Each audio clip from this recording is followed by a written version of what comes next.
Hello, everyone. This is Wes Miller with Pigskins and Pageantry, a podcast dedicated to all things SEC football and proud member of Blue Wire Hustle. Join me, Jesse, and Matt each week as we discuss last week's games, news around the league, predictions for next week's matchups, and more.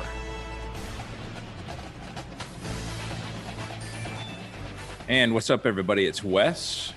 After last week's group of games, we had some that were blowouts and not that interesting, but we had some really odd ones as well. Really exciting ones, and some resulting in a lot of news that we have to talk about. And with me to talk about it, as always, Jesse, what's going on? You know, I'm just glad I'm one of those games that while it caused some news, it wasn't terrible news. Just thankful to be here. Just happy to be here. So modest on the outlook. I love it. Matt, what's up, my friend? How you doing? I'm good. Coming to you from God's country, as you can see. So I'm currently in East Tennessee, gearing up to get ready for some turkey here in a couple days. So we're doing pretty well. I hear you. Good times. All right. Well, let's go ahead and get into some of those games of last weekend. Always remember, if you ain't first, you're last. All right, these are going to go out of order because there were a few, what do we call them, less competitive games. It's called a nuke. So, well, first of all, let's talk about Arkansas at Alabama. Bama winning this one 42-35. Matt getting the point in this one. One of the few. Yeah, well, you know, there were some interesting moments in this one, man, and this did not go as I expected. I mean, Arkansas played well. I mean, I've given them credit. Kendall Briles called a great game on offense for them. Treylon Burks had a good game, playing injured as well. One thing I noticed on the defensive side, though, for Arkansas is, you know, we've talked about Barry Odom a lot on this show and admired his defenses, both at Mizzou and Arkansas. But a lot of times they would like rush only three or, you know, maybe four, but mostly three. And they weren't really able to get a good pass rush. And, you know, Bryce Young, I mean, he's a good quarterback. He's going to pick you apart when you give him that kind of time. And so I noticed sometimes he was just standing there for like an eternity. I think one time I was sitting there just waiting for him to, you know, make a cup of coffee or whatever while he was standing back there. But still, Arkansas fought hard and kept it close, a lot closer than we thought. So, Jesse, I know you have a lot of feelings about that. So what you got?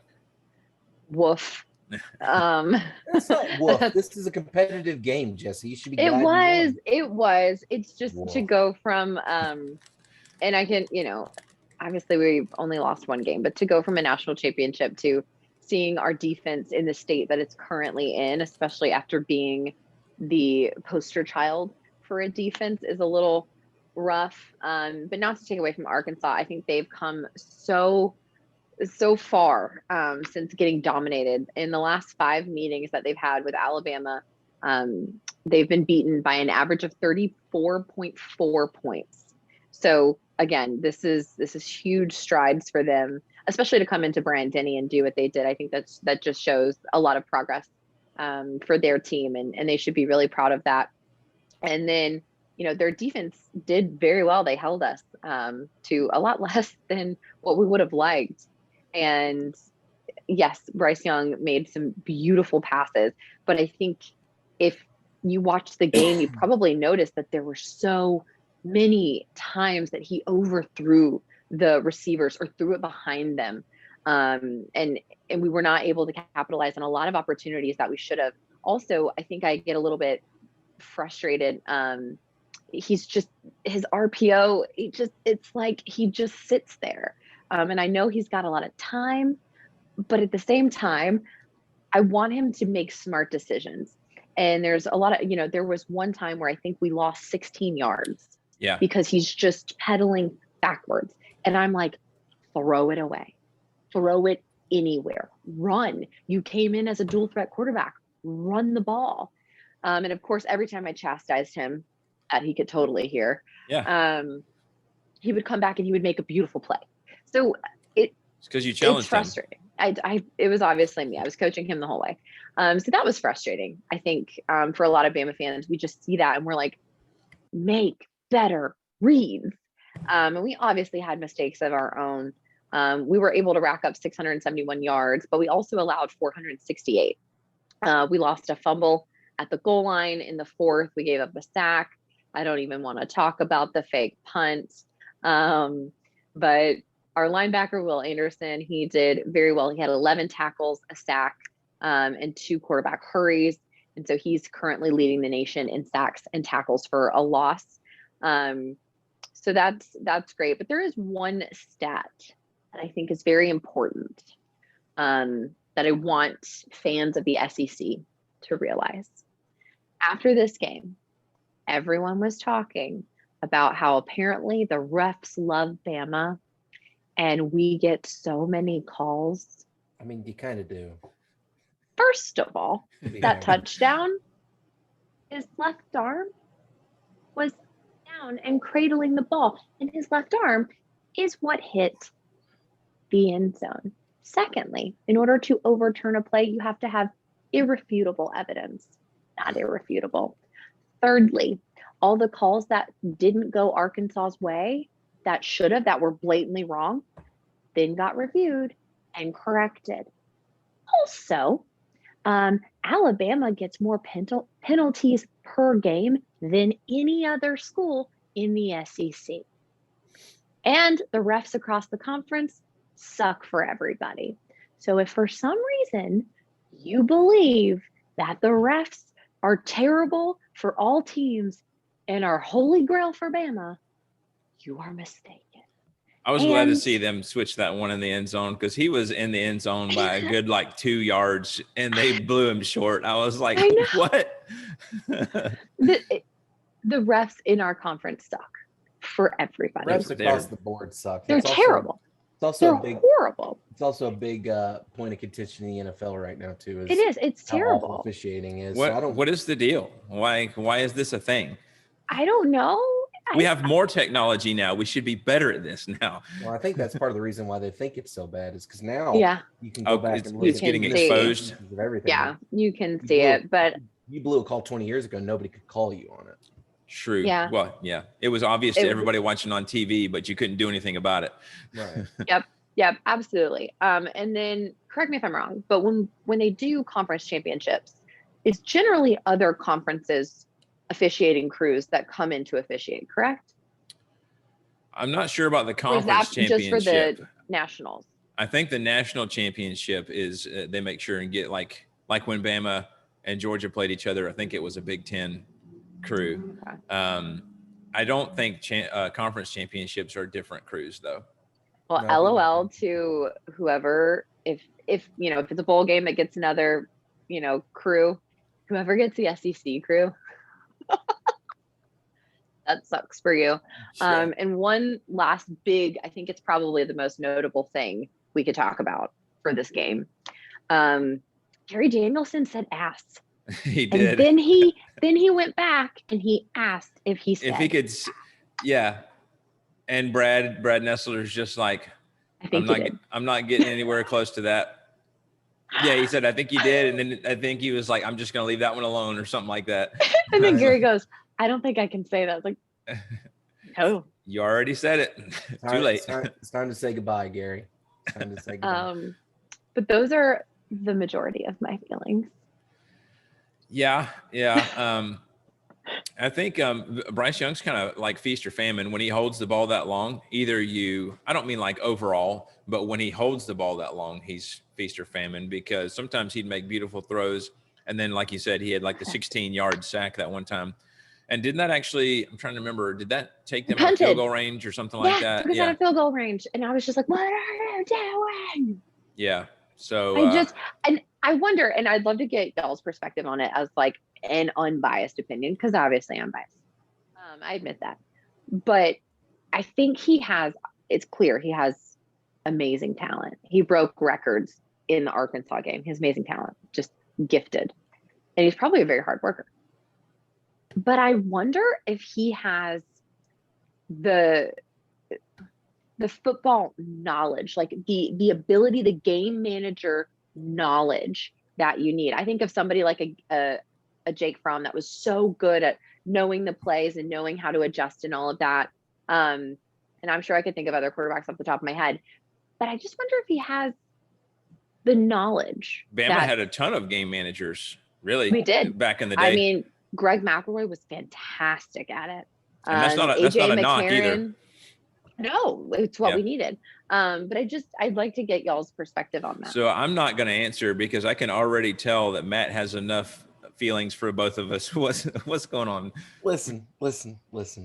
I'm being nitpicky. I feel like that little kid. Linda, listen. I'm going to quote The Sopranos here and say that Jessie is like a woman with 2 Virginia hams under her arms, crying because she doesn't have any bread. You have got to be kidding. Like, I don't understand what you're complaining about. Look at the stat line. He goes 31 for 40. He throws for almost 600 yards by himself. I was going to say he had a career day. He throws 5. He did. My screen's messed up my look. Threw 5 touchdowns. 5 touchdowns. You got 559 yards of total offense. That's passing yards. 671 yards of total offense, and he's responsible for 80% of it. It's like Madden-esque stats. I know. And that wasn't against some poo-poo SEC, basement dweller defense. That's against one of the better defenses in the country. So I get it, Jesse. I understand where you're coming from, but this was a game that I think ridiculous to ask, but it is. What you're asking for is perfection, and I'm sorry, but Jesus Christ doesn't have any eligibility left. We don't know that. I'm pretty sure he doesn't. I think with the COVID year, everybody gets an extra year, though. Everyone gets an extra year. That's a good point. We've got one left. No, you're absolutely right. We are in a spot that most people would kill to be in, 100%. And I know I am nitpicking. It's just in those moments where you're watching, you're like, what are you doing? What are you doing? What are you doing? And then you get so frustrated and you're yelling. And then all of a sudden it works out. And it's like, I have so many conflicting emotions. I mean, I would say that I've watched him and seen, moments or areas of weakness in his game. But honestly, I don't remember watching anyone who I didn't have something to say. You know what I mean? Like they had some kind of weakness or whatever.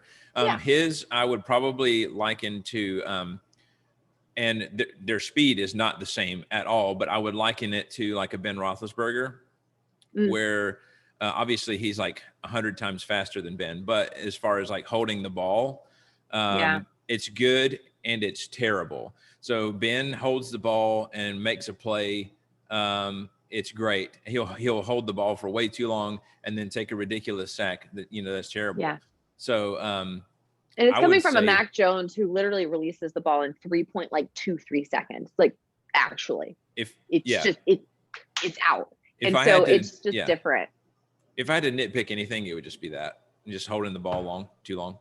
Not getting rid of the ball, like you said, just throw it away, whatever. Sometimes, I'm saying this as someone who's never played it down in my life, and unfortunately, likely will not play it down. But you can still observe, and it doesn't matter if you played or not. Did you know that Mike Leach never played football growing up? I knew that, and that it checks out.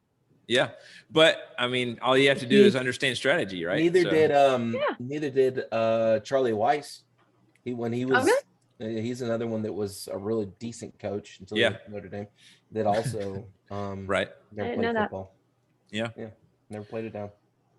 All right. Well, from perfection to the opposite, let's talk about Florida at Mizzou. And this one was a wild one. I mean, just literally down to the end. So without, hashing it too much on the front end, Mizzou won in overtime, 24-23. I got the point. I was the only one to pick Mizzou. I believed, as Coach Drinky would say. You picked on Toughness Tuesday. I picked on Toughness Tuesday. I circled the wagons. It wasn't about what I didn't have. It was about what I did have. So anyway, but isn't it like just mind blowing as like how evenly matched these two teams are? They were perfectly matched. When we first started this season, I would have probably laughed at you. But it is funny though, because like the fans at home were booing Connor Bazelak after some sloppy drives. And then, he throws the game-winning 2-point conversion, and everybody's going crazy. An ugly winning 2-point conversion. It was ugly, and he barely got the ball off in time. It wasn't a pretty throw, but he was under duress too.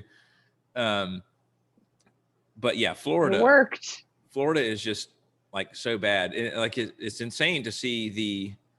We talk about like exponential growth. This is like an exponential decline, if that's possible. I don't know how the math works on that, but anyway, yeah, both sides of the ball are like pretty terrible. And you and I talked about this some earlier, talking about how like I know they lost to Kyle's, but their offense this year has just been held together by like glue and duct tape.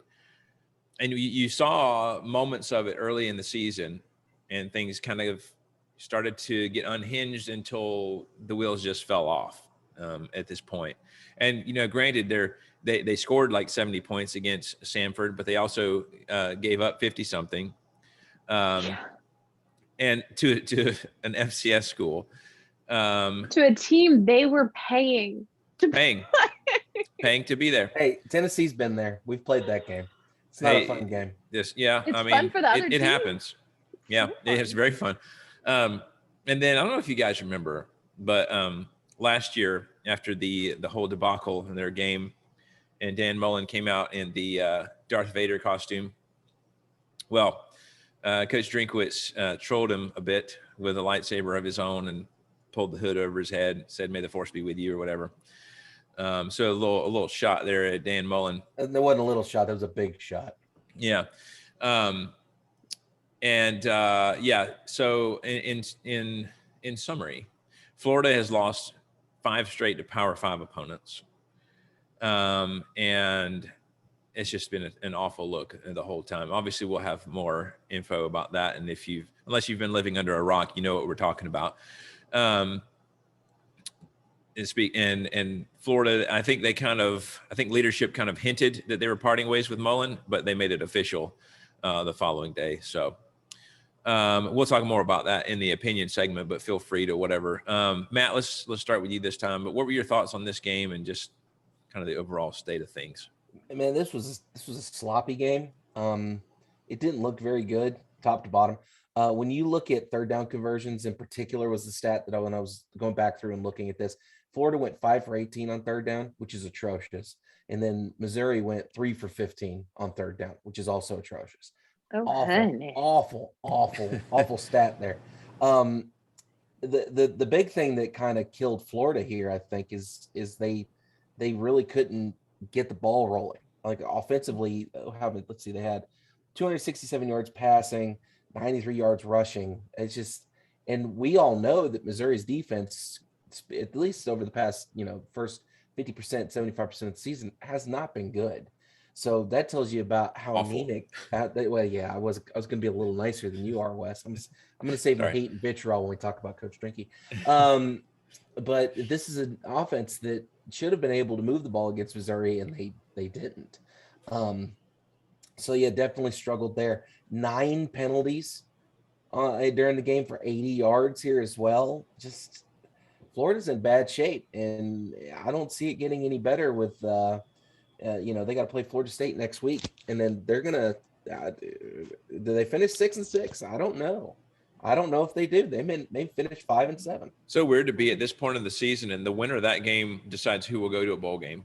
Yeah, it's just bizarre. I can't remember. I'd have to go back and look at the stats as far as that goes, but I'm pretty sure neither of those two teams have been in a situation where they were both evenly at 5 wins and the winner had to go to. I don't think that's ever happened. I don't remember it. At least not recently. Yeah. Jesse, your thoughts? I mean, this game had to go into overtime. This had to go into overtime. And I watched it. Obviously, the Bama game had ended, so I got to catch the end of it. But you're watching, and you're like, "This is bad." And then you see, you see Florida score, and you're like, "All right, well, Mizzou's up." And and you see Mizzou go for 2, that they're going to go for 2. And in that moment, everyone in my house was like, nope, I wouldn't do it. Wouldn't do it. Wouldn't do it. I love the call. It's a gutsy call, but I didn't Man, have the guts to do it. I did is- not have the guts to do it. And it worked out. But as the play is like happening, I was like, this isn't going to work out. And it wasn't, And it did not look, if there had been a Florida linebacker that had not been so focused on the run, they Yep. should have been able to get that. Nobody stayed home on that play. That's the reason why that play worked. And that ball should have been picked. It should have been. And I was just like, oh my God. And then, yeah, as soon as it was over, I was like, I think Dan's not going back to Gainesville. I think things are unwell there. But this is the second time that Mizzou's bowl eligible under Drinky. Isn't that They're wild? now bowl eligible. That's Ugh. And I don't know that Florida is going to be bowl eligible. So y'all, I know we've said it before, but I'm going to say it again. Check on your Florida friends. yeah. Just check on them, especially during the holiday season. Remind them that there is a lot to be thankful for, and just be there. Just be a friend Be there for today. your- You're Florida making fans. you're making a lot of assumptions that people have friends that are Florida fans. That's true. I That's think true. that's like the third or fourth question I ask most new people when I meet them. Who do you pull for? And if the answer is Florida, I usually don't talk to them anymore. He said, I'm out. They Yeah. might need somebody to talk to them now, though. Yeah, we need somebody. By the way, did y'all see the tweet that I sent y'all about what Drinkwitz said? Yeah, Yes. I want to talk about that for a minute if we can. go for it. Okay. Because for those of you that have not been paying attention to my Twitter, which you totally should, but if you haven't paid What's the attention to handle? my Twitter, it is. That's a great question, Wes. Isn't it like? It's at _Fortson. There we Yeah, go. there you go. He was on what is this? 1010 XL. It's a radio station out of Jacksonville. Why he was getting interviewed by them, I have no idea. And I don't know. Maybe there's now that I'm looking at, maybe this quote's not 100% accurate. But he said, in talking about the irony of beating the Gators last year, or beating the Gators in last year's brawl and all that, he said, "quote My father was a farmer, and there's an old saying: you reap what you sow. If you sow kindness, you reap kindness. If you sow, I'm with family, so jackass. If you sow that, you reap being a jackass." So, that's see, that's maybe it's because it's coming from drinking, and I automatically hate it and detest it. I think if anybody else said that, you would have loved it. I think if Mike If Leach Lane said- Kiffin would have said if Lane Kiffin, Mike Leach, if Sam Pittman, if any of them had said that quote, I'd been like, "Oh, that's great, it's awesome. I want to put that on bumper sticker and put it on." I'm my just car. surprised he said it. But the fact that Drinky said it, plus the antics with the "May the Force be with you" business at the end of the game, it strikes me as Bush League. And again, It's Revenge of the Nerds. that's exactly what it is. How much of a nerd is he really, though? Because he didn't even turn the lightsaber on. And you would think, as a nerd, that would be the first thing you do is be like, "Ooh, what does this do?" And then you're I don't know, but I will tell you this much: is it comes off as just kind of just enough of a jerk move. I feel like maybe I'm being ultra sensitive because it's Drinkwitz and I can't stand him, but I didn't like it. I don't like it at all. It also just seems out of character for him. This is the man that's like circled the wagon. It's like he's Yeah. trying to It's be Steve Tuesday. Spurrier. It's like the diet nerd version of Steve I Spurrier. felt Yeah. exactly. It was like he was forcing Right. some kind of His bad feelings dude. were hurt last time, and he's projecting. Yeah. Maybe the media relations people at Missouri said, "You know what would really help is if you just go in and say this. It'll be really funny. Everybody will really like it. It'll help us look good." And it just came off the wrong It did way. kind of look like he was playing a part as opposed to doing something that he wanted, didn't it? It did was not feel kinda- natural at all. It's kind of That's why I think somebody in the athletic department told him, "Hey, you should do this because it'll be really funny. It'll One of the get players are like, get "You'll some be so people cool talking." if you do this. some- You'll be cool." And he Okay, guys. and he Oh man. he looked at him and was like, "Are you for real?" Are you for real? You'll let me sit with y'all? Okay, I'll do it. I'll do it. What a nerd. I hate him. Anyway, let's move on. All right, moving on to Auburn at South Carolina. South Carolina won. Auburn. You want to talk about Wolf, Jesse? This is I know. South Carolina I'm so beating happy for Auburn. South Carolina. 21-17. By the way, you were the only one to get the point. I'm gonna You're laugh, the only Jesse. one You to might pick. I be, believe. Jesse. You You better be believe. careful. I'm gonna laugh when Auburn comes back down and beats y'all this weekend. Oh no, I'm terrified. Well, Yeah, here's the that- thing: is Auburn's blown leads for 2 weeks in a row. Obviously, they had that big lead that was blown against Mississippi State, and now they blow a lead. It was 14 points, but still a couple score lead against South Carolina. Honestly, so it was 14 scored in the first by Auburn, 14 scored in the second by South Carolina, and then not a whole lot of scoring at all in the second half with South Carolina just able to get enough to get the win there. So, yeah, I mean, but let's on the other side of the ball, let's celebrate South Carolina. They are bowl eligible. Woo! After winning 2 games last year. So kind of from the depths to, I mean, it's certainly a huge victory for that school. Does this mean Beamer ball actually works? I guess. People are calling for him to be SEC Coach of the Year. Okay, let's not get crazy now. I've seen it everywhere. I'm absolutely not. I'm almost on that bandwagon, to be honest with you. I mean, if you want to look at from last year to this year, and we can talk about Coach of the Year or whatever. We can debate that if you want or whatever. But I don't know. He should definitely be in the conversation because he's done a lot, and I think he's done. In hearing the announcers talk about the game, because I caught the end of this one as well. Hearing just the attitude change in the players and the locker room change. It wasn't just the talent change of what's happening on the field. It's the locker room change and how much he is trying to invest in these guys and build a culture there, because there was nothing left at all. And I think he really has shown that he cares. He's there, and he cares about them more than just what they do on the field. And I think that has made all of the difference. Mm-hmm. Yeah, I mean, I love his kind of brutal honesty from talking about the loss to Georgia and just being brutally honest about why that happened. To the flip side of just the emotion of these big wins against he cried. It was so sweet. Against Florida and against Auburn. So hey, I mean, I think it's great. South Carolina's last bowl game was in 2018, so they're happy to be back. But as far as this game goes, Jesse, what was your thoughts on this? I want to start with Auburn, and I'll be as nice as I can. But TJ Finley started. For those that don't remember, he's the LSU transfer. Bo Nix is out for the rest of the season with a broken ankle that he sustained in the last game. But this was the first start for Finley for the team, and so he went 17 for 32 passing for 188 yards. That's not great. At least 17 for 32 is not great. At least he didn't throw a pick. Yeah, he didn't. But he missed some open receivers.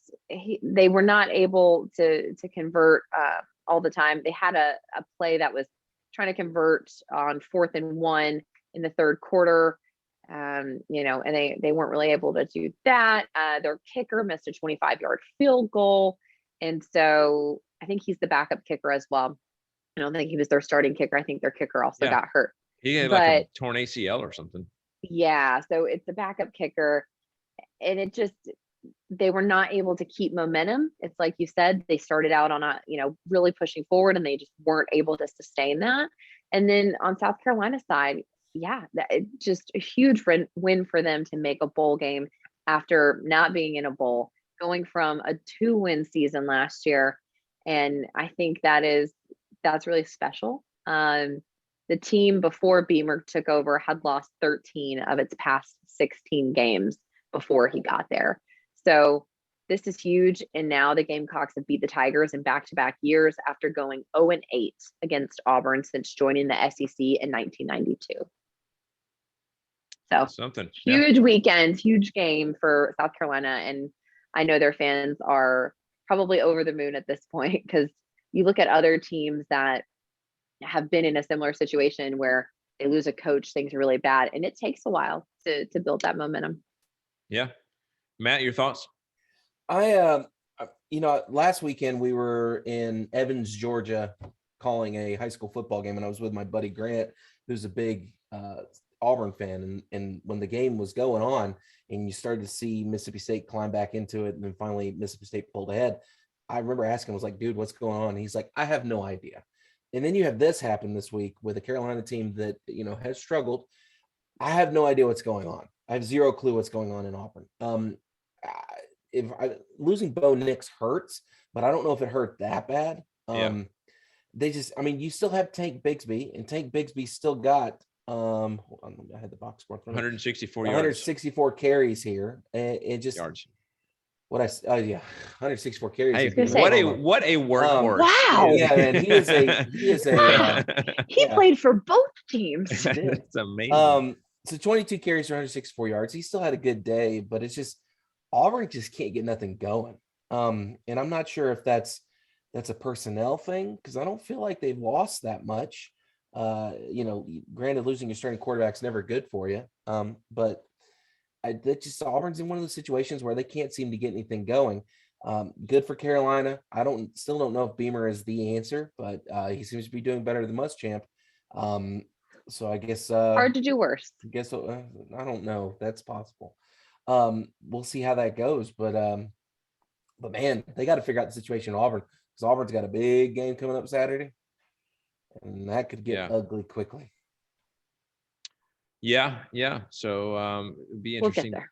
Yeah, to see how things go there. All right, let's talk about Vanderbilt at Ole Miss. Ole Miss winning this one only 31-17. A lot closer than we would expect. Jesse got the point, and this is to show you how far off we all were.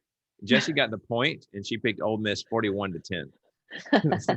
So, I think as we were talking about in our group text during this game was a lot closer, obviously, than we expected. I know during the game, though, they were talking about the growth of Mike Wright at the quarterback position for Vanderbilt.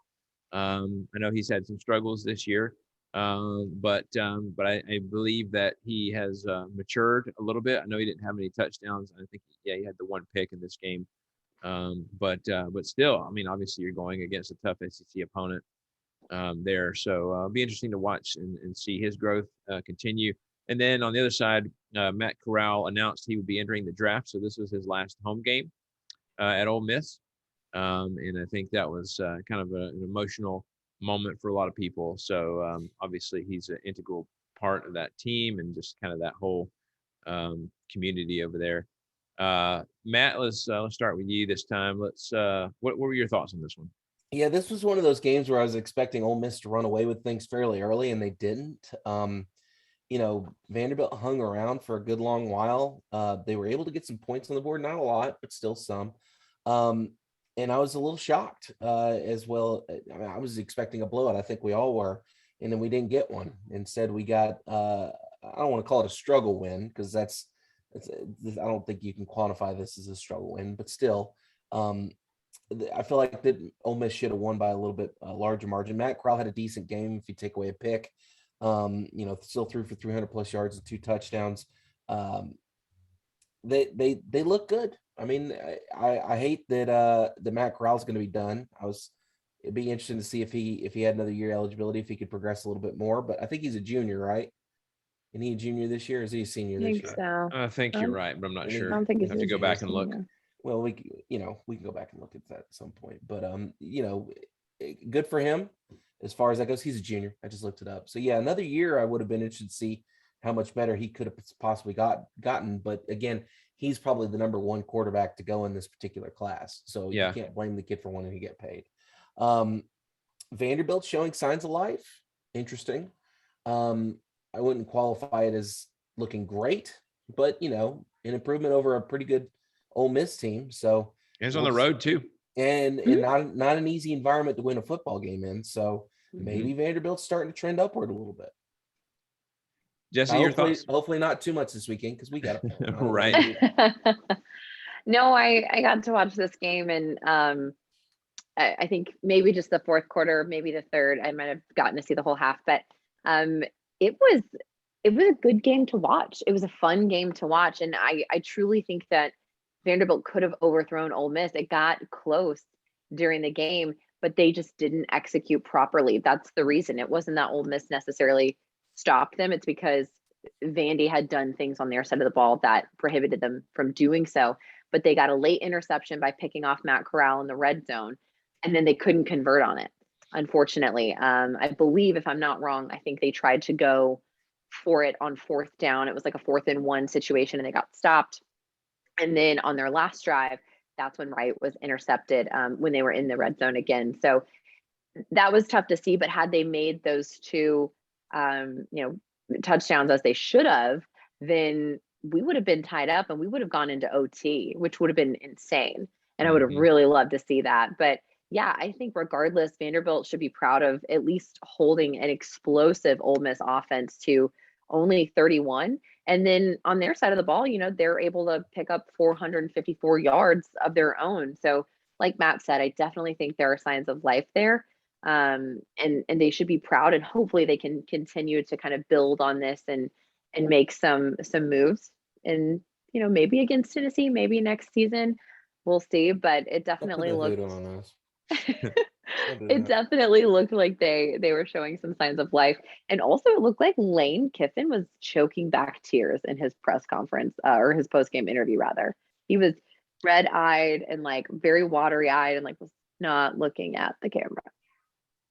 Yeah, well, I mean, I know he's pretty tight with Matt Corral, and so I'm sure he got a little emotional because of that. So. And Matt Corral's parents were flew into the game by Brett Michaels.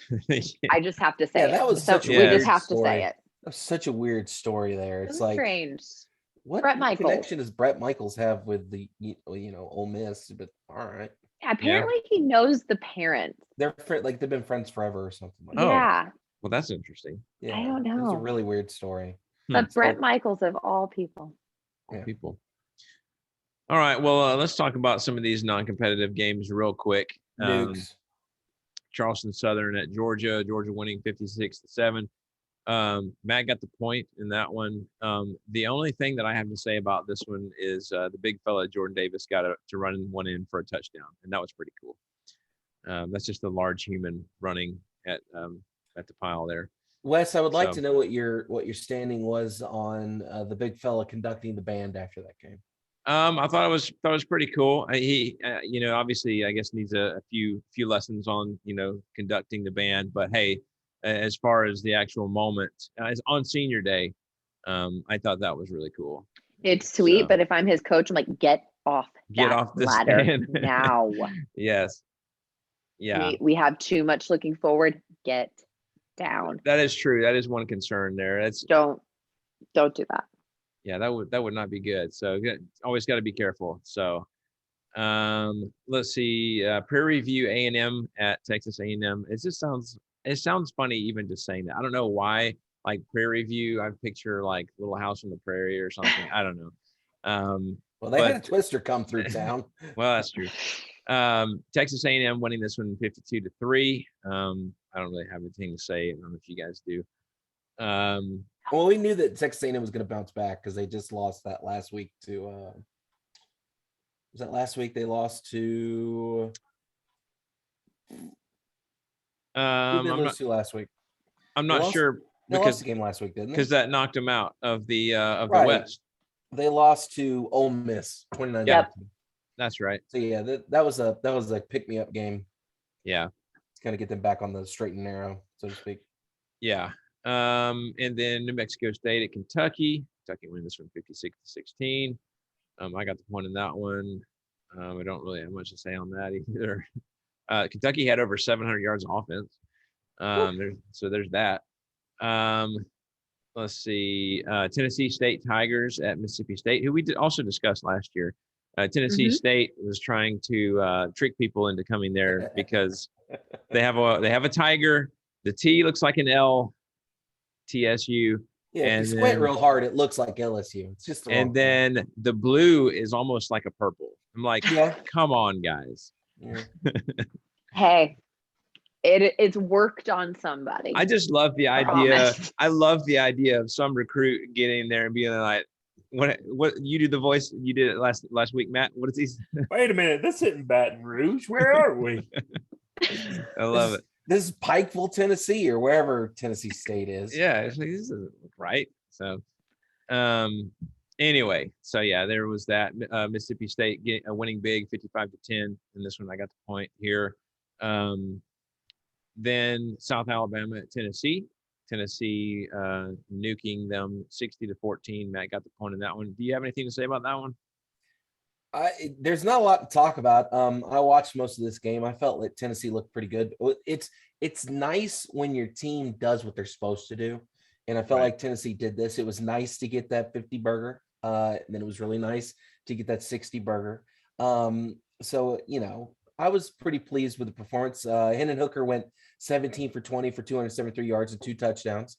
I think we held Alabama State to 61 yards of rushing, 69 yards of rushing. So yeah, I felt like it was a pretty good game. They went 1 for 16 on third down. So defense did a pretty good job there. Offense looked pretty good. The big names that jumped out when I was looking at the box score and that I remembered after I went back and watched the game, Velus Jones and Cedric Tillman are 2 really, really, really talented wide receivers, both of them getting over 100 yards, both of them having Velus Jones had a run of 41 yards and Cedric Tillman had a run of 43 yards.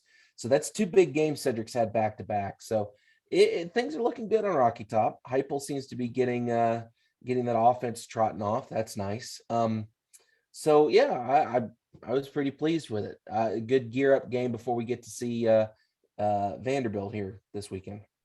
Yeah, they activated the Heupel drive for sure, and it was Heupel drive was fully activated. It was great.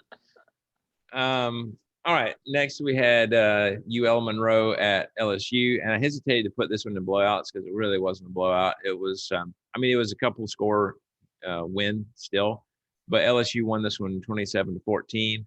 Jesse getting the point in this one. And Matt, you were talking about doing what you should against opponents. LSU definitely didn't do that. I mean, it's just not a good look here. Nope. Continuing to be not a good look down there. So, you guys have anything on this one? I just don't understand how they got so close on us. What? I don't get it. It's fine. You talking about LSU playing Bama close? Yeah. It's like what Georgia used to do all the time. They'd always play to whatever competition they're playing with. In this case, LSU's doing the same thing. I think LSU's. I'd have to go back and double check their scores for the year. In fact, let me pull it up because I think they've done that a couple of times where you think they're going to blow somebody out like they did at UCLA. They lost that game. Mm-hmm. They blew out McNeese State. They blew out Central Michigan. They beat Mississippi State barely. They've played to their competition pretty much all year. So that's fair. Maybe just Alabama. That was that aberration game where Bama was. I think Bama was a little dinged up in that game too, weren't they? Yeah. Well, also I think like at this point, Coach O's like, I don't care. Yeah, I'm tired. I don't blame him. If you guys like don't outscore them by a lot, it doesn't matter. What are they going to do? Fire me again? Right. Yeah. And they did. They did the fake punt too, right? And I think. Yeah. I feel like that's another thing that wouldn't be tried if he wasn't just, not caring at this point. Yeah. So if it hadn't worked on Alabama. Right. Right. All right. Well, that does it for the games of last week. Current pick'em standings are I've got 36, Jesse has 30, and Matt has 28. So you get 36. Oh, come on, 14. We've still got a lot to go, and I'm definitely not going to relax. I'm not gloating over that right now for sure. All right, let's go ahead and talk about some of the news that we've got, and we've got some interesting bits of news. Here's the news. All right, so not really news because we already talked about it, I guess, but Dan Mullen's fired at Florida. However, there's some other interesting pieces to it. They're going to pay him $12 million not to coach in Gainesville, $6 million up front within the next 30 days, and then the remaining $6 million will be paid out in $1 million payments for the next 6 years. So that's a pretty good deal, as we're seeing a lot of these coaches get with their extensions and buyouts and all this stuff. Let's not forget that Mullen just signed an extension after last year, right? He went toe-to-toe with Alabama. Oh, that's right. He went toe-to-toe with Alabama in the SEC championship. Everything was looking pretty good for the most part. And yeah, it's just kind of like we said, went downhill super fast. One thing I thought was interesting is he was offered the opportunity to stay on for Florida's final game, and he declined. So he's just like, Why would you? No, I'm You're good. already out the door. Well, I think we'd already kind of found out that he had lost that locker room. I think that was the other reason why they decided to can him. So that's probably why. I get it, and I don't. I get it from the sense of like a pride standpoint, and like, I'm not gonna give you guys any more than I have to.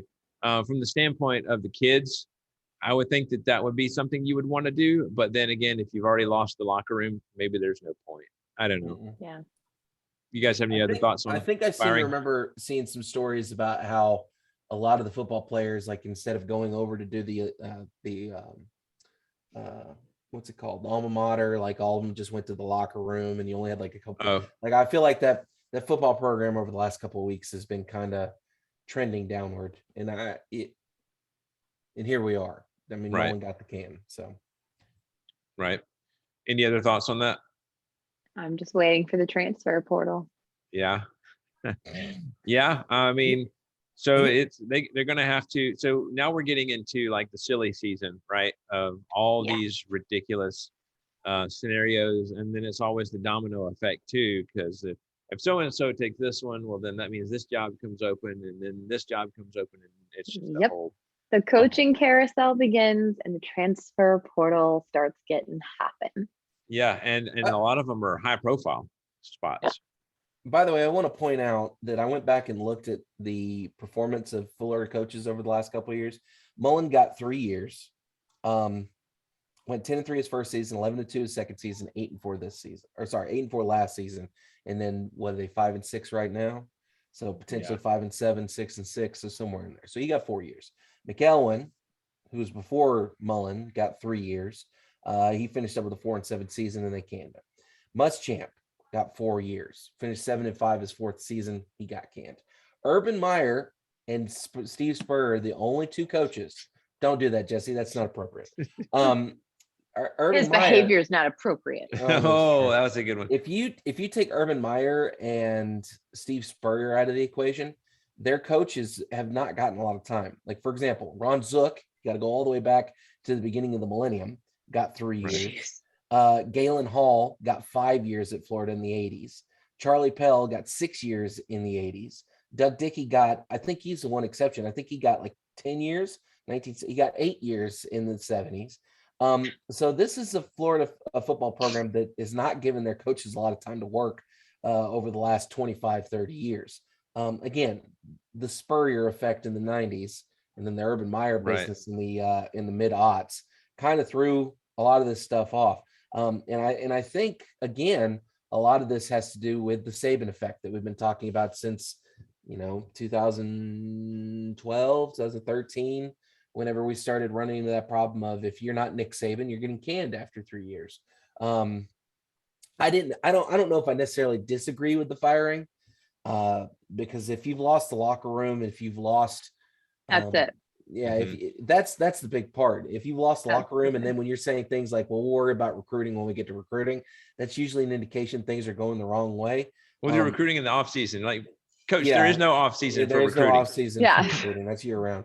I don't know. And like I said, I don't know if I agree with the firing, but it is what it is. Now Florida is going to have to play the game of, well, who can we go get? Who's going to actually be able, who's going to want to take this job? Because they have not been 2015 was last. No, I'm sorry. Mullen went 10-3 his first season. But they haven't been like in the national title picture since 2012.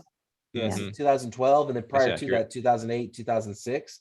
So basically, unless your name is Spurrier or Meyer, that's exactly right. You're not getting a lot of time. Yeah, and let's remember that this is a football program that before Steve Spurrier never won the conference and was not super competitive.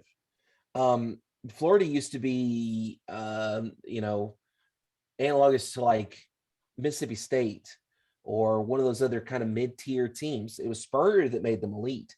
And it was Urban Meyer that gave them that second jolt after Ron Zook got fired.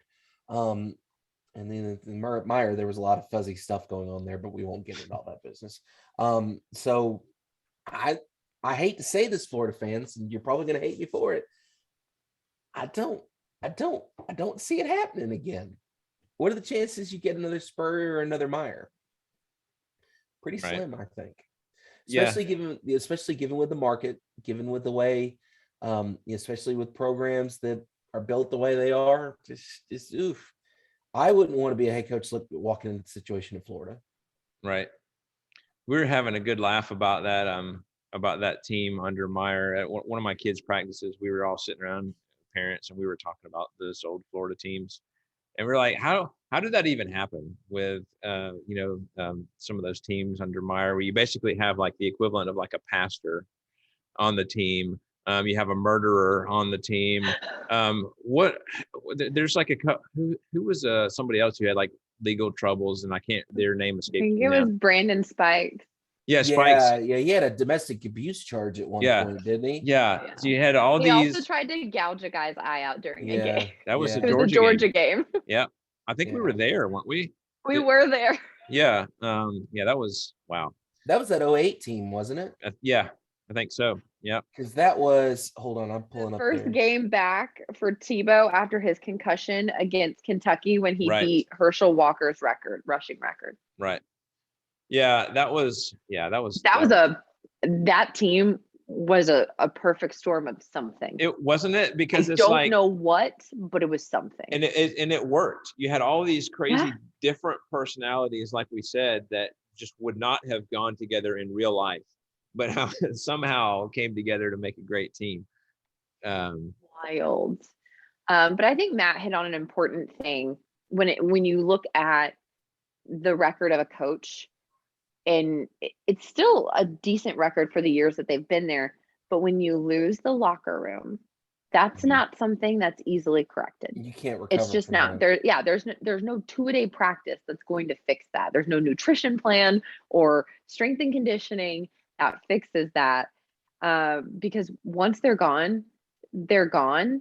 And if that locker room's not there, then the recruiting's not going to be there. And it's just this cycle that happens. And I think that's the big thing.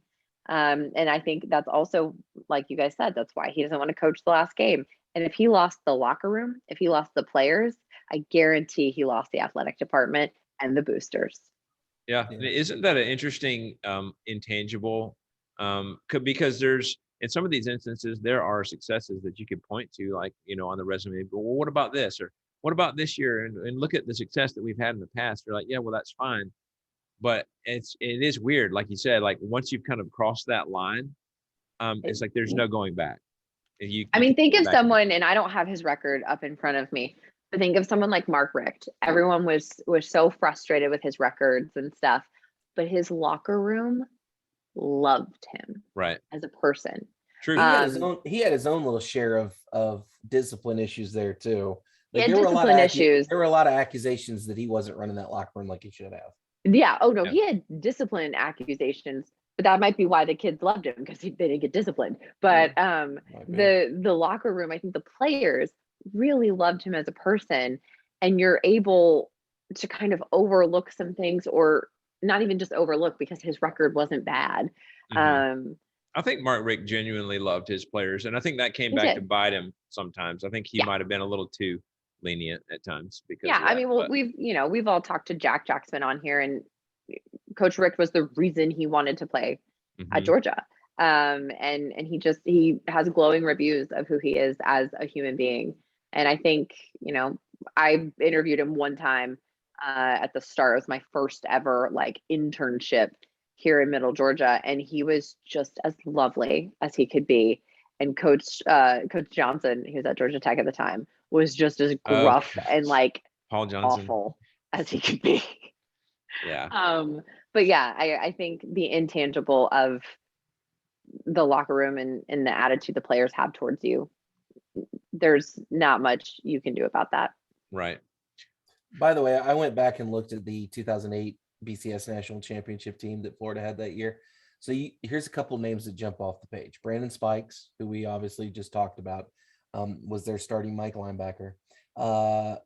Janoris Jenkins. You remember him and his whole deal? He was the one that they he got dismissed from the Gators in 2011 because he had been arrested for a second drug-related charge in 3 months.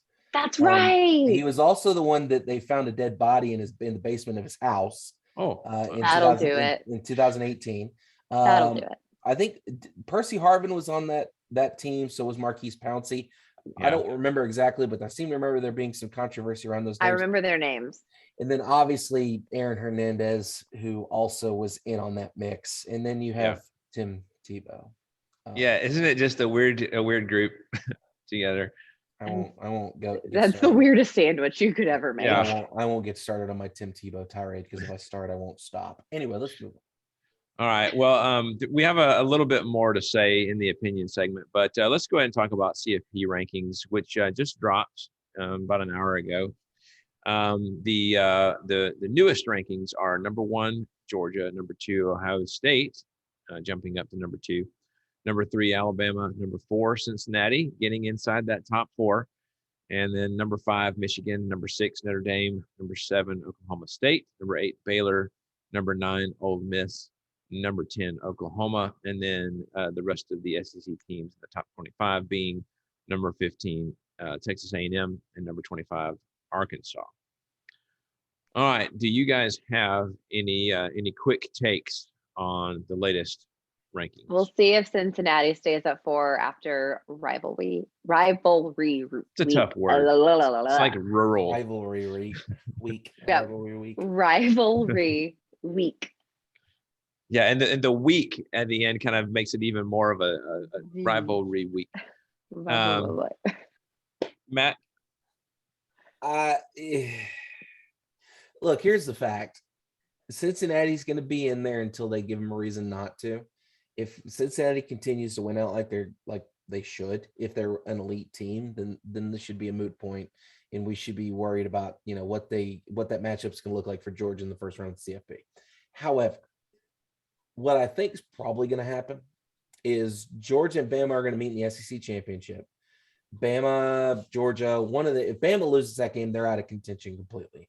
Georgia, I think, could stay in the top 4 even with a 1 loss to Bama.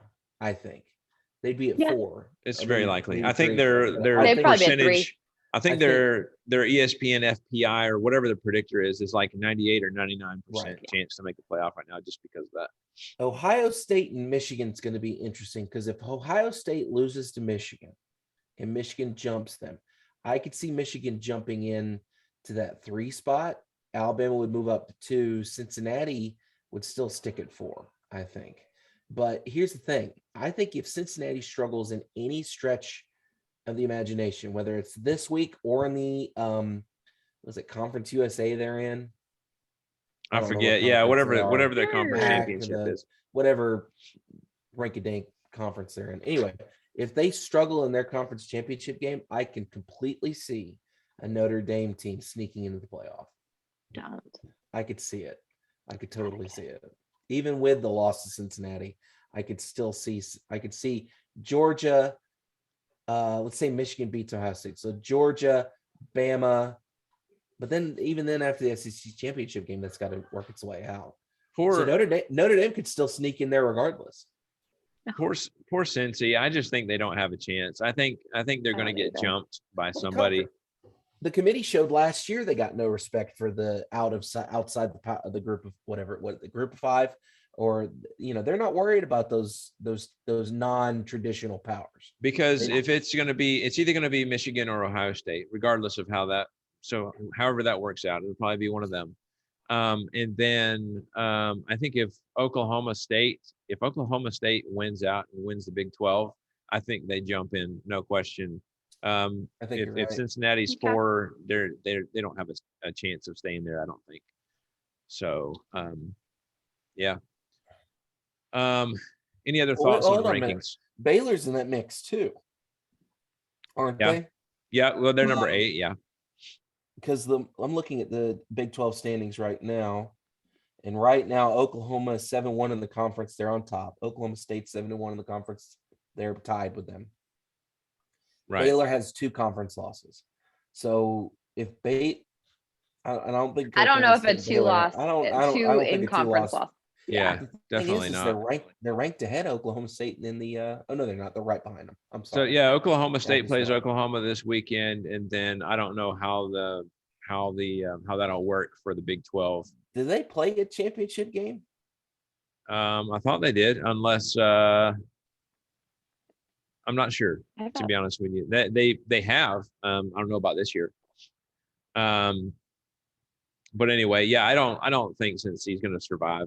I think that they'll get jumped at some point. So I mean, it is what it is. They'll be in the Big 12 in a couple of years, and they can make that claim. So There we go. good luck to you. Yep.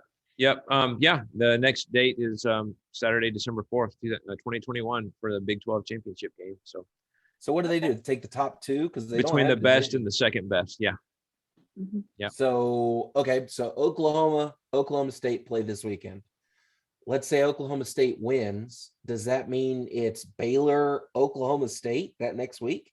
I Because think so. Looking at the Because standings, Baylor beat Oklahoma, right? I think so. Yeah. Yeah. So then you would be looking, Oh, then okay, so yeah. and then you would have mass chaos if Baylor beats Oklahoma State in the Big 12 championship.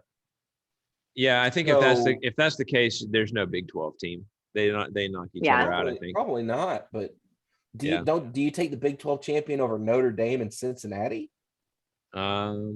Yeah, I mean, so you're probably not. The you're probably committee gonna would have- not take them. The committee would take Notre No. Dame. You They think love so? Notre Dame. Yeah, They love yeah. Notre Dame. That is true, but they also don't have many. I don't think they're going to have many slots to fill, though. I mean, you're going to Yeah. have at least two that are locks. You're going to have if Bama. Okay, if Bama beats Georgia, there's going to be three locks basically. 3 lock slots. Oh Yeah. my God. So Let's just go to an 8-team playoff and call it a day. yeah, It's Just only go to 8 teams. Georgia plays Baylor in the first round. Ohio State plays Oklahoma State in the first round. Bama plays Notre Dame. Let's go to 8 teams and call, or you don't even have to go to 8 teams. Give the first 2 6. teams a bye, first round bye, and then reseed and play 3 through 8, and then just stick them in as you go. I don't see why we have to make it complicated. Just let them play football. yeah. No, If you need to cut a couple games from the regular season, that's fine. Everybody usually has 1 or 2 crank up games. Let's just get rid of those. we've talked about this plenty. You got no argument from me. nope. I don't I'm on know. board. I think the only people that aren't on board are the people that are connected to the committee. Probably.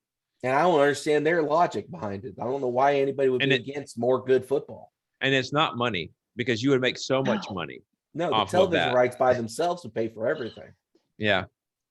Oh, it'd be Um, it'd be so good. Yeah. All right. Well, let's go ahead and get into our opinion segment. Sir, if I may venture an opinion. I'm not really interested in your opinion, 3PO. Yeah, well, that's just like your opinion, man. All right. So the opinion this week is the SEC the most dysfunctional conference in the country? And by that I mean, yes, the SEC is dominant, but the SEC could also be considered to be dysfunctional as well. Example, Gene Chizik won the national championship. 2 years later, gone. Ed Orgeron won a national championship. Not even 2 years later, gone. Dan Mullen led the team to 3 New Year's Six bowls, 3 of them. He's only been there 4 years. This is his 4th year. He's led them to 3 New Year's Six bowls. And the only Gator coaches with better winning percentages are the people we talked about previously, Spurrier and Meyer. So that's it. I don't know. What do you guys think? Are we dysfunctional? Are we the most dysfunctional conference in terms of how we treat our coaches? Probably. I mean, it kind of reminds me of if you've ever had like a guy or girl that that like you're friends with, and every time you talk to them, you're like, well, how did date number 4 go? And they're like, didn't like the way it chewed, or I couldn't stand the way she sneezed. Couldn't do it. I can't do it. And he's like, what? Wait, what? And you have no idea. You're like, you can get over that. And it's like, you can't do it. I hate the way she sneezes. I can't do it. I won't date her. Yeah. It's kind of silly. But when you read out the stats like that about Chiswick, you read out the stats about Ogeron and now with Mullen, it is kind of strange because if you look at other conferences and you see where their coaches are and win-loss records and, ability to go to good bowl games or to even New Year's Six bowls, it is kind of funny. I think it goes back to what we say, right? Like it's Saban or whoever you want to talk about, but for the most part, it's Nick Saban. If you're not doing that, they're going to try to find somebody that is, but the secret is that's never going to happen again. Just like with LSU, Coach Orgeron, that team was never going to happen again. It was the perfect storm. It was never going to happen again. And I think just as a conference, we really need to start to come to a place of acceptance and really work through this. Some self-evaluation We is need needed. to. Mm-hmm. Yeah. Matt, what do you think? I completely agree. I think we're very dysfunctional. I went and I dug up a Saturday Down South article that kind of runs down who's gotten fired since Saban left. And just listen to some of the names on here. And I'm going to tell you what their win-loss record is, and that'll kind of give you an indication what we're talking about. Replaced after 2007 season, Houston Nutt at Arkansas, 75-48.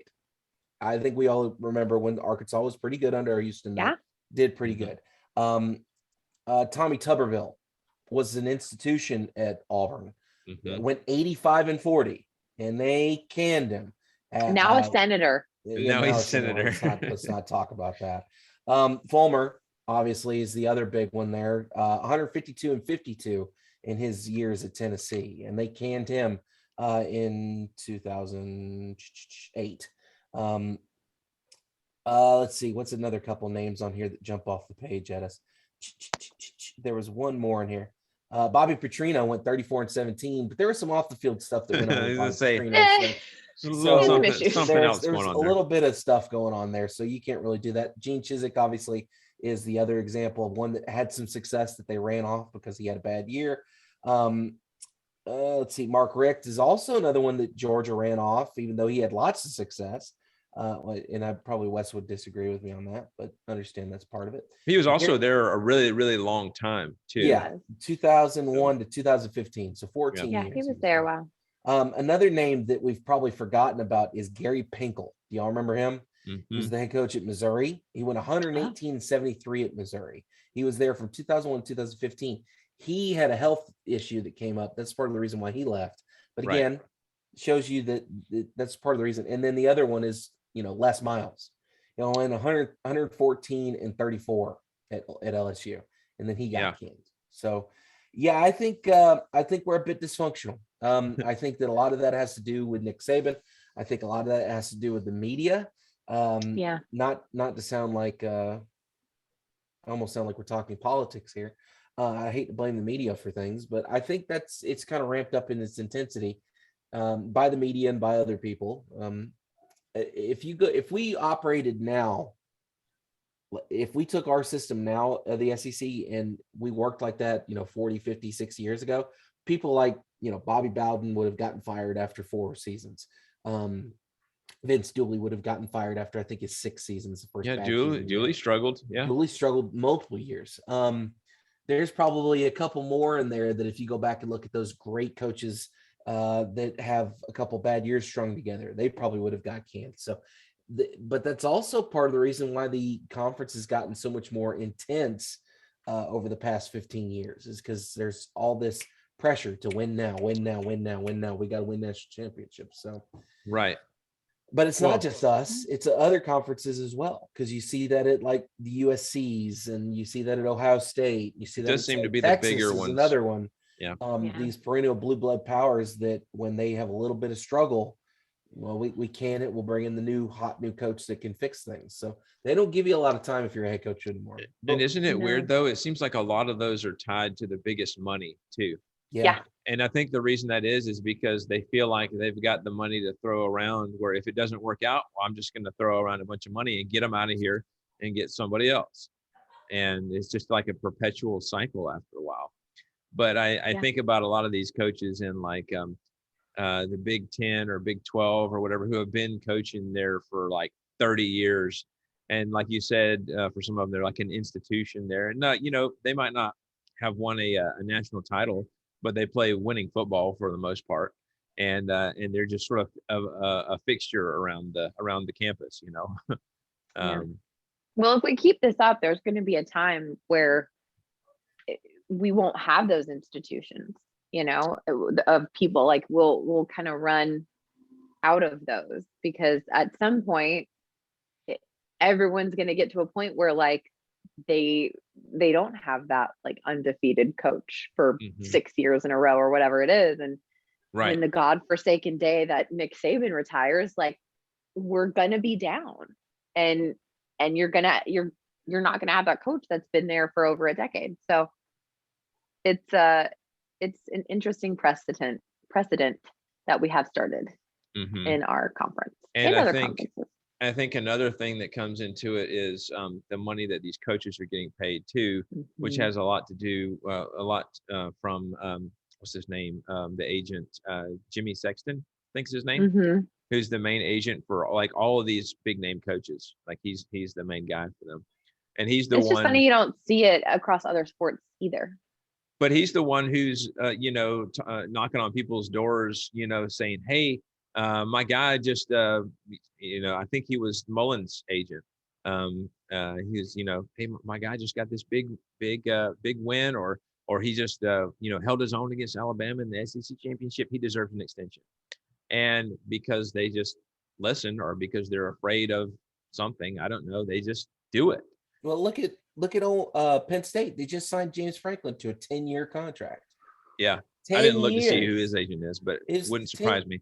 10 years they signed him to, and yeah. Nothing against James Franklin. He's done a good job at Penn State, but do you really want to be locked into a football coach for 10 years? I was surprised. I thought he was going to. Not him. I thought he had basically already taken another job, and thought we were going to hear about that. But yeah, then that news came out. So I don't know. I know a lot of fans up there at Penn State weren't even too thrilled with him lately, because they felt like his mind was elsewhere too. And it seemed as much during his press conferences. He was like talking about the wrong teams and the wrong weeks, and like, "Coach, do you even know who we're playing this week?" So I don't know. But yeah, I would agree. I think we're a bit dysfunctional. So but you can't have fun without dysfunction. That's true. I love it. All right, well, let's go ahead and talk about this week's matchups, and yes, this week being rivalry week. So, ladies and gentlemen, let's get ready to rumble! All right, we're really getting into the fun part of the season, and that's where things are really heating up. And the rivalry week is one of the best ones to talk about that kind of stuff. And Ole Miss at Mississippi State is the Egg Bowl, as we've talked about. And Ole Miss being 9-2, 5-2 in the conference. Mississippi State 7-4, 4-3 in the conference. That's on Thanksgiving Day at 7:30 on ESPN. Eastern time. For these teams, their first meeting was in 1901. The all-time leader is Ole Miss at 63, 45, and 6. And their trophy is the Golden Egg, as the football that resembled an egg. So anyway, yeah, this is going to be an interesting one. I think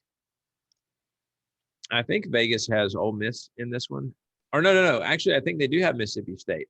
I think they do. Mississippi State's favored by 1.8. Right? Yeah, so they're expecting it to be super close. I've gone with Mississippi State 31-30. Jesse? I'm going to go against Vegas, and I'm going to pick Ole Miss, and I'm picking them 31-28. All right. Matt? Yeah, I think this is going to be the exclamation point to the season for Mike Leach. I think Mississippi State gets the win here. I think it'll come late. So I'm going to say Mississippi State wins this thing 38-35. All right. Next we have Mizzou versus Arkansas. That is the battle line rivalry. Mizzou being 6-5, 3-4 in the conference, and Arkansas 7-4, 3-4 in the conference. That's on Friday, November the 26th at 3:30 on CBS. The first meeting for these teams came in 1906. The all-time leader is Missouri at 9-3. So obviously they haven't played each other all too much, but they have played, obviously, especially since Mizzou came into the conference. The trophy is the Battle Line Trophy, which debuted in 2015. It's one of those kind of like the boot, the golden boot. It's very similar to that trophy with the silhouettes of the states fused together. Yeah, so I think Arkansas does well in this one. I was pleased with the way. So my main reason of picking, obviously I was going to pick Bama anyway, but the way Arkansas looked, especially at Georgia this year, when they went into a hostile environment, I expected them to kind of do the same thing at Bryant-Denny, just sort of, crumble, and they didn't. I expect them to kind of continue their improvement. Obviously, this one is at home, but I don't know. Arkansas is doing well, and I think they continue to do well. I got them winning 38-24. Jesse? Yeah, after this weekend, I have to go with the Razorbacks as well. So I am picking Arkansas 31-21. Matt? Yeah, I like Arkansas this matchup, 28-10. All right, next we have Georgia at 11-0 at Georgia Tech, 3-8, and this one is known as Clean Old Fashioned Hate. And that's Saturday at noon on ABC. First meeting between these teams was in 1893, and the all-time leader is Georgia with 68, 41, and 5. Yeah, I mean, Tech is still kind of in the middle of kind of their rebuild or figuring out their identity as a team. Yeah, this one should be not close. I'm going with Georgia 45-10. Jesse? Yeah, I'm going to pick UGA, obviously. 42-10. If I could hire some NFL players to help out Tech, I would. Matt? Listen, I live in Georgia, so I kind of feel for Georgia Tech fans because they have to deal with the crap that any non-UGA fan has to deal with as well. Georgia Tech fans actually get it really badly here, especially compared to like Tennessee fans. Like Georgia Tech fans don't have anything to hang their hat on as far as that goes. So and I don't see any difference here. I can't. When was the last time Georgia Tech won? Like 2012, 2011? It's been a minute. I want to say it's been since then, but it's been a little bit. If you're a Tech fan, you're going to have to wait a little bit longer. Yeah, Georgia's going to roll in this thing because Tech has not had a good season. They have not looked good. So I'm going to say UGA wins 52-10. 52-10. All righty. Next, we have Florida State at Florida. Both these teams 5-6. This game known as the Sunshine Showdown. And that is noon on ESPN. The first meeting between these teams was 1958. All-time leader is Florida. They are 36-26-2. And then the trophy is the Makala Trophy, which is a nice wood carving of a Seminole Indian and a gator facing off. I don't know if you guys have ever seen that. It looks pretty cool. I don't know. I have no idea, to be honest with you. Both of these teams just like trying to figure stuff out. I think that maybe Florida State is a little bit more resurgent in getting back. Maybe I'm going to go with them 31-28. What you got, Jesse? I have no confidence in the Gators, unfortunately, especially knowing that their head coach is not even going to be in attendance. I mean, he's fired, but they don't even have a head coach at this point. So I'm going to go with FSU 28-21. And just a fun fact, I looked it up. The last time that Tech beat UGA was 2016. I knew it wasn't that long ago. Yeah. It's been a minute. As far as this game goes, y'all are leaning towards the Florida is going to lose this because they don't have a head coach. I think Mullen being out of the picture is going to get them a little bit more focused. I think that I don't remember who they named as their interim coach, but I think they're going to be able to get special teams coach. Yeah. Florida State has not had the best season. They're 5-6 right now. They've got losses to Notre Dame. Who even is that? Jacksonville State, Wake Forest, losses to Louisville, losses to Clemson, NC State. They've won their last two, against Miami and Boston College. But I think Florida's got enough talent to pull this off. So I'm going to say Florida wins this thing 21-20. All righty. And then completely wrong.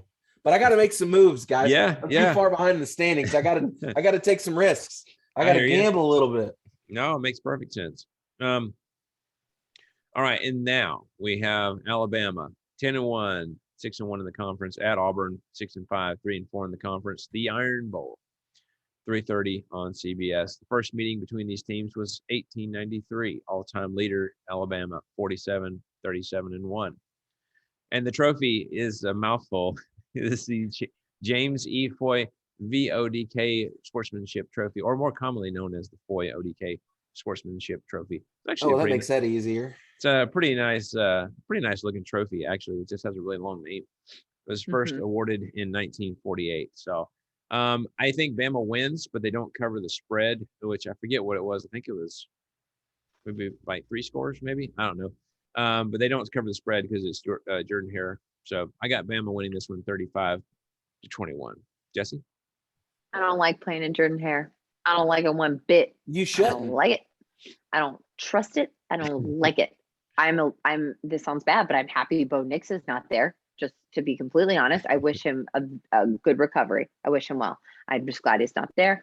I'm still going to pick Alabama 31-24. I agree with Wes. I just don't know after our outing against Arkansas if we are gonna cover. I don't think that we are. So Jesse, if it's 31-24, I hope you have some fingernails left by the end of the game. So if I haven't puked, it's gonna be a good day. Matt, what do you have? Again, Jesse's jumping at shadows here. Auburn has not looked good in the last 2 games. They are a team that is definitely on the decline at the moment. And yes, I know the Orange Bowl. Yes, I know the Iron Bowl tends to make everybody refocus. Everybody kind of walks in 0-0. But Bama is the better team. Bama is better coached, as much as it pains me to say that.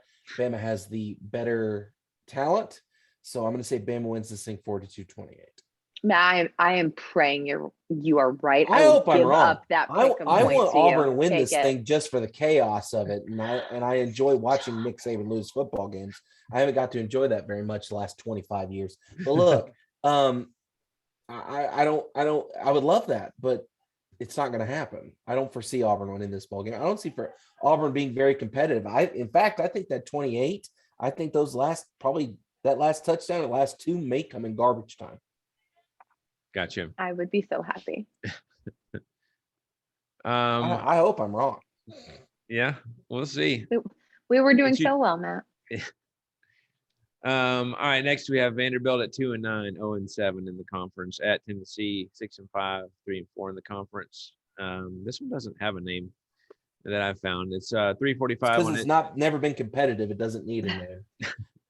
3:45 on SEC Network. First meeting between these teams is 1892. All-time leader, to your point, Matt, Tennessee leads 77-33-5. Yeah, I mean, this one's not going to be close either. Tennessee wins this one big, 45-17. Jesse? Yeah, poor Vandy.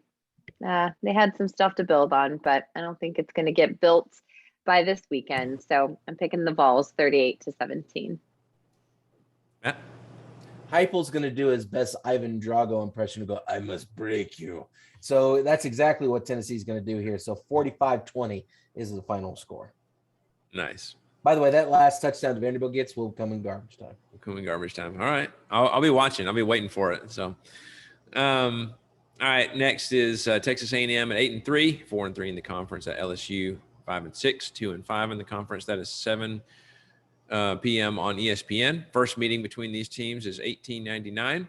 All-time leader is LSU with 34 wins and 22 losses and 3 ties.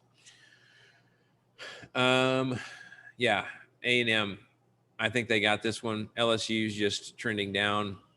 Obviously, I know they have a coach who doesn't care who's pulling out the stops, but I don't think it matters in this one. I got A&M winning 27-17. Jesse? Yeah, I agree with you. if the LSU that played Bama shows up, it'll be a little closer. But if it's the one that played this past weekend, which I think it will be, not going to matter. These guys are just excited to get turkey, and I think Texas A&M is going to win 28-17. I hear you with that 1 point difference. $1, Bob. $1. $1, Bob. Matt, what do you got? Yeah, Texas A&M is the better team here. I think that Ogeron would love a chance to go out a winner here, but I don't think it's going to happen. So, yeah, TAMU wins this thing 28-14. All right. Next, Kentucky at 8-3 at Louisville 6-5. The Governor's Cup. That's at 7:30 on ESPN2. First meeting between these teams is in 1912.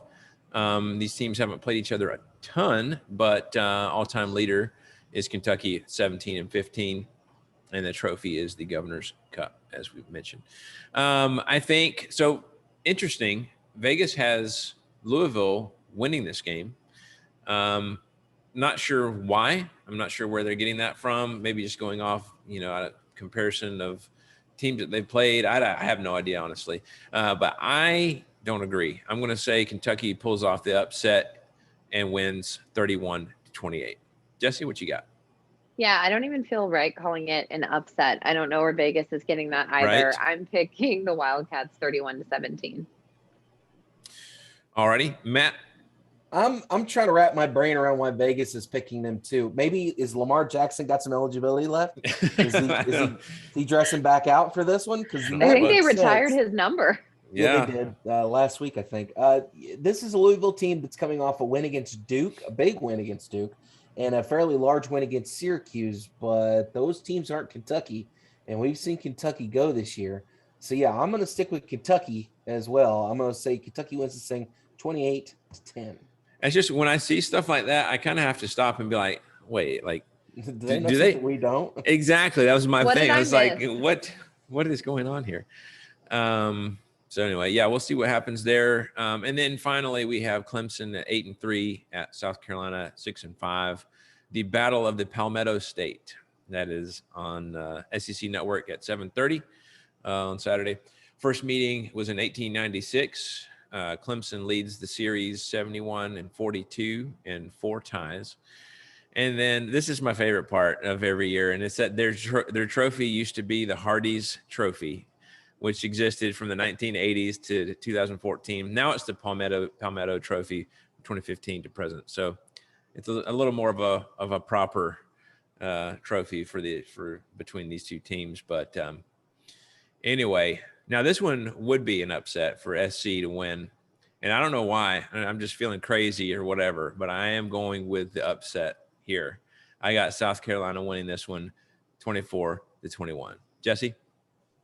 Wes, I have to agree with you on this one. After this past weekend, I'm just in it, and if I don't get the point, I don't get the point, and that is fine.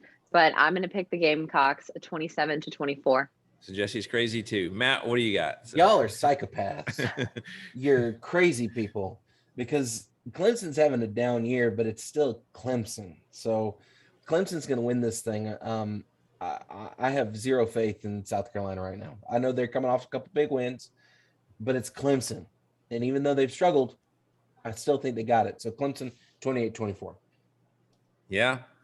I was thinking, I mean, Jesse, since you live over there, this would probably be the best one to go to, because I was just trying to think of, any other year South Carolina doesn't have a chance, but if you were to pick one year to go to this one, it would have been this year, I think. So, I know. Anyway, but yeah, so that does it for Rivalry Week. Excited to see how these games go. It's going to be an exciting week's worth of games. And let's go ahead and do our Just for Fun segment. And in the theme of rivalries, if you could pick any rivalry game in the SEC to attend, excluding your own favorite team's game, which one would it be? And then as a follow-up to that, which one outside of the conference would you pick? Jesse, what you got? So inside the conference, and just for this year, I think I want to go to the Egg Bowl. I think it's going to be a good one. I think all of that is Mike Leach, all that is Especially Lane Kiffin now. in one place, being on very equal playing field. I think the Egg Bowl would just be a really fun one to go to this year. And, you know, it's not too far from Tuscaloosa, so wouldn't have been a far drive if I was in school. Yeah. And then outside of the conference? I've got to go Army Navy. It's always been on my list. I used to work, the Army used to be a client of mine, and I worked for them for like 2 years, and it was so much fun. We did so much work with their higher education and you know, doing stuff for West Point. And so I think it would just be such a phenomenal, fun game, all of the pageantry. And I mean, just so cool to go to, and probably so different than any other atmosphere that I would ever get to go to. So definitely Army Navy. I bet it would. Matt, if you had to pick anyone in the SEC to attend besides your favorite team's rivalry, what would it be? If I had to pick one in conference, probably Georgia, Florida would probably be the one I'd pick. Just because that one always seems to be a little crazy, a little wild. Just depends on the year, not this year so much, but you know, in the past, that's always been a game that's been kind of, it's always been a good game, good competitive game. It just depends on the year, but yeah, that'd probably be the one I pick. Out of conference, I think Oklahoma State would be a lot of fun to attend. It would be. One, I could wear orange and not be, you know, singled out because you could sit with the Oklahoma State people. But I have a couple Oklahoma friends. I have a couple Oklahoma State friends. They've told me that game tends to be a little nutty and crazy, so I'm down for it. Yeah, Bedlam sounds like fun. Okay. Yeah, I think inside the conference, I'd probably go with the Iron Bowl, just to attend in person. Jesse, you've been to an Iron Bowl in person, right? I've been to many Iron Bowls in person. My my last game as a undergraduate was an Iron Bowl, and it was, well, at least at Bryant Denny, and it was the one where we mopped the floor with Auburn, and it was incredible. And it was also the one that caused them to ban Dixieland Delight for a couple years. Oh, yeah. Yeah, I could just see, like, obviously I'm sure the feel of that game is different. And also it seems to just produce like insane plays and conclusions. And I don't even just mean the kick six. I mean, just in general, it's just like game's always sideways. Yeah. Outside the conference, I think I might have to go with Ohio State, Michigan. Ooh.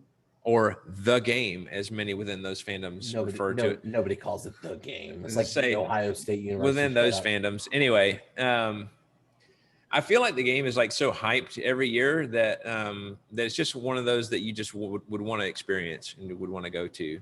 And especially, I think, being a fan of neither of them, I could probably just sit back and just enjoy it. So that would probably cool. Watch a lot of like fights, a lot of crying. Oh yes, a lot of yelling, and you just have no dog in the fight. And you're like, this is just right. Exactly. Speaking look of at all this games, carnage. Speaking of rivalry games, a little sidebar here. Can we get back to calling it the Red River Shootout, please, and stop calling it the Red River Rivalry, which sounds awful. I want it to be the Shootout. It makes more sense. I can't even say that. Yeah. I was going to say that's a bit of River a challenge. Rivalry. Red River Rivalry. I thought rivalry week was difficult. Yeah. I'm actually pretty impressed that you got through that. Shootout. Yeah. Red River Shootout. Yeah. Just like it's the world's largest outdoor cocktail party. I'm good Stop with that being too. so politically correct. It's ridiculous. And this stuff's gonna happen regardless of what you call it, right? So you know what another fun, hopefully not a shootout. Conference, you know what I mean? another fun outside the conference rivalry game would be Harvard Yale. Yeah. Oh, it'd be so fun. That'd be a great one. That is the game. I don't care about Ohio State. That's the game because everybody always knows what the Harvard Yale score is. Right. And a lot of those, I'm with you like that. Teams that aren't necessarily in the national championship conversation, but there's just a ridiculous amount of history there. And super cool. So anyways, I'm excited. I'm excited for Rivalry Week and just getting to watch all of these. We appreciate you guys listening to us. If you would like to email us, please do so at pigskinsandpageantry@gmail.com. We are also on Facebook at facebook.com/Pigskins and Pageantry. We can be found on Twitter at PPSEC Podcast and Instagram at Pigskins and Pageantry. Don't forget, we're available for download on iTunes, Spotify, Stitcher, TuneIn Radio, and other podcasting apps for iPhone, Android, and other operating systems. If you enjoyed the show, we would love it if you take a moment and hit the subscribe button and give us a review, 5 stars. We would love that and really appreciate that. It would go a long way to share with others how awesome that you think we are, and then how we can get other people in the conversation as well. And we love that. So yeah, until next time, lots of good games out there. Enjoy them. Have a good Thanksgiving, guys. Go Dogs. Happy Thanksgiving, but we all know the real celebration should come on Saturday. So roll Tide, beat Auburn. Enjoy your Turkey Day, guys, and remember, go Vols, crush Vandy.